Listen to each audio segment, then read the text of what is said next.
ఈ రోజు మైపాటి సంగీత లక్ష్మి వర్ధంతి సందర్భంగా మరి మీ అందరం కూడా ప్రతి సంవత్సరం కూడా ఈ యొక్క మార్చి 5వ తారీఖు ఆహారాన్ని అందిస్తుంటారు. మరి యొక్క కుమారుడు సాయి తేజ గారికి మరియు వారి కుటుంబ సభ్యులందరూ కూడా పేరు పేరున ధన్యవాదాలు.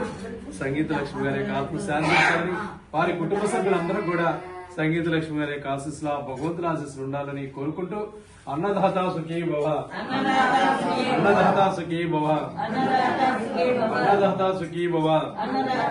మైపాటి సంగీత లక్ష్మి గారి యొక్క ఆత్మ శాంతించాలని మరి మీరందరూ కూడా మా ఒక్క నిమిషం మౌనం అంచవలసింది కోరుతున్నాం. అందరినీ మరొక్కసారి సంగీత లక్ష్మి గారికి శ్రద్ధాంజలి ఘటిస్తూ వారి కుటుంబ సభ్యులందరూ కూడా ఆ భగవంతుడి మనోధైర్యాన్ని, ఆయుష్ ఆరోగ్యాలు ప్రసాదించాలని మరి మీరందరూ కూడా భగవంతుని ప్రార్థించాలని కోరుకుంటూ మరి ఈ రోజు యొక్క సేవా కార్యక్రమాన్ని ఏర్పాటు చేసినటువంటి మన సంగీత లక్ష్మి గారి యొక్క కుటుంబ సభ్యులందరూ కూడా, ముఖ్యంగా వారి యొక్క కుమారుడు సాయి తేజ గారికి మరి వారి కుటుంబ సభ్యులకు గీతామాయి వృద్ధుల గోశాల మరి అదేవిధంగా బాలభవన్ తరపున ప్రత్యేక ధన్యవాదాలు తెలియజేస్తున్నాం.